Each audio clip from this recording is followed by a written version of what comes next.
Bom, questão 18, aplicação de limite, caso simples. Acho que vocês não vão ter muita dificuldade nesse tipo de caso. Tá, 3 elevado a 1 sobre x ao quadrado, não é isso? Tá, o x, na verdade, deixa eu escrever aqui 3, 1 sobre x ao quadrado. Aqui é o caso simples, né? Está tendendo a zero, então essa fração aqui, se o x está tendendo a zero, toda a fração vai tender a quê? A mais infinito. Tá? Observe que, independentemente de estar tendendo a zero pela direita ou pela esquerda, como aqui é x ao quadrado, lembra daquela divisão por um positivo dividido por outro positivo, então vai tender a mais infinito. Tá ok? Então vai ficar 3 elevado a mais infinito, ou seja, 3 elevado a mais infinito não é indeterminação, dá o quê? Dá mais infinito, tranquilo? Item B, 2 elevado a 1 sobre x2 menos x.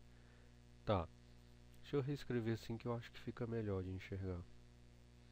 Coloco o x em evidência, x menos 1. Tá ok? Beleza.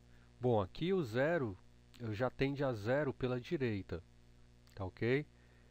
Bom, se tende a zero pela direita, observe o seguinte, ó.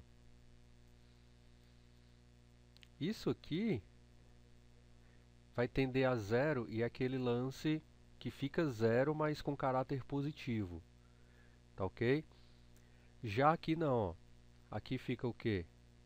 Tende a zero, mas tem o menos 1. Tá? Então o que que acontece? Aqui, esse termo todo vai tender a quê? 1 dividido por zero, sendo que a parcela total aqui da multiplicação vai ter caráter negativo. Então vai tender a menos infinito. Tá ok? Então, o que que acontece? Ó? Outra forma de eu enxergar essa parcela aqui. O que que eu poderia fazer? x2 menos x. O que que é x2 menos x? Seria uma parábola, tá? Com raízes assim. Uma raiz seria o zero, outra raiz seria o 1. Tá? Então, minha parábola, meu y, é como se eu tivesse... Desculpa, aqui é zero. Fiz besteira. Então, é como se o meu eixo y ele passasse aqui no zero, né? E que fosse o meu x. Essa aqui é a minha situação, que é o meu y, aqui é a equação da minha parábola. Então o que que ocorre? Ó? Quando eu estiver tendendo para o x pela esquerda, não é isso que ele pede? Desculpa, x pela direita. Eu estou vindo daqui, tá? Então, o y sempre é negativo, ó. Sempre é negativo, negativo, negativo, negativo. E aí ele vai chegar no zero, mas sempre por valores o quê? Negativos. Ou seja, aqui tende a zero, beleza, mas com caráter o quê? Um caráter negativo. Por isso que quando eu for fazer a divisão, tendendo a zero com caráter negativo, eu vou tender aqui em cima a quê? A menos infinito. Então o meu resultado aqui vai ficar 2 sobre menos infinito. O que que é 2 menos... O que que é 2 elevado a menos infinito? É como se eu enxergasse assim, ó. Entendeu? É o mesmo raciocínio. Tá. Então o que que ocorre aqui? Aqui positivo, né? Porque eu mudei o sinal. Aqui tudo tenderia a quê? A zero. Tranquilo? Deixa eu pegar a borracha. Não, dá pra fazer aqui. Item C. Limite x tendendo a 1 pela esquerda de e elevado a x mais 1 sobre x menos 1. Tá ok. Se eu colocar o 1 aqui em cima, ó, e elevado a x mais 1 sobre x menos 1.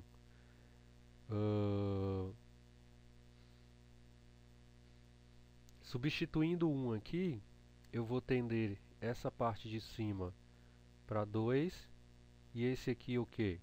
Bom, é pela esquerda, tudo bem? Então aqui embaixo eu vou tender a 0 com caráter o quê? Negativo, tudo bem? Então esse 2 dividido por 0 com caráter negativo, tudo isso tenderia a quê? Essa divisão tenderia a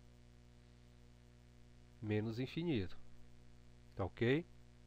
Então mesmo raciocínio. Aqui ficaria 1 sobre e elevado a infinito, que daria o quê?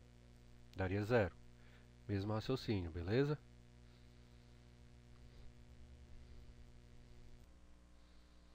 Vamos fazer o item D para acabar com a história de limite. Tá. Item D, limite x tendendo a menos 2 pela esquerda. Tá. Lembra daquela propriedade que eu falei? O limite de f mais ou menos g é igual ao limite de f, tá? Mais ou menos o limite de g. É o mesmo raciocínio. Então a gente vai aplicar isso aqui. Então eu calculo o limite separadamente, beleza? Calculo esse limite e esse aqui também, meio que de forma separada. O e elevado, o e elevado a x2 menos 2 sobre x mais 2, quando eu estiver tendendo a menos 2, o que vai acontecer? Ó?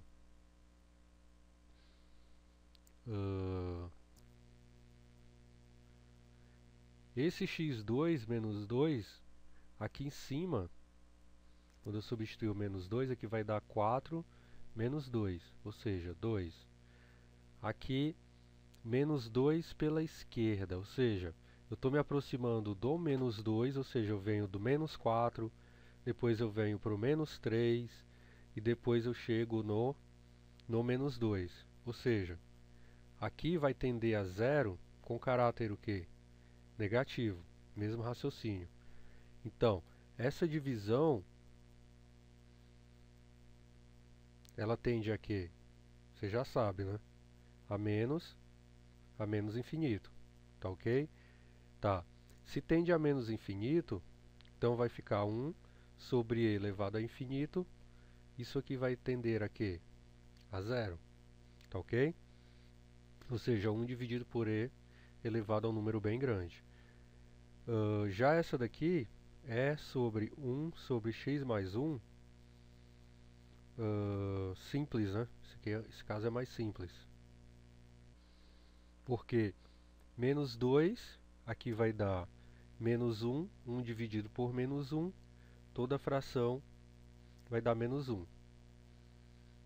Então, isso vai tender a e elevado a menos 1. E elevado a menos 1 mais o outro limite, né? Porque aqui, desculpa, menos o outro limite, que é 0.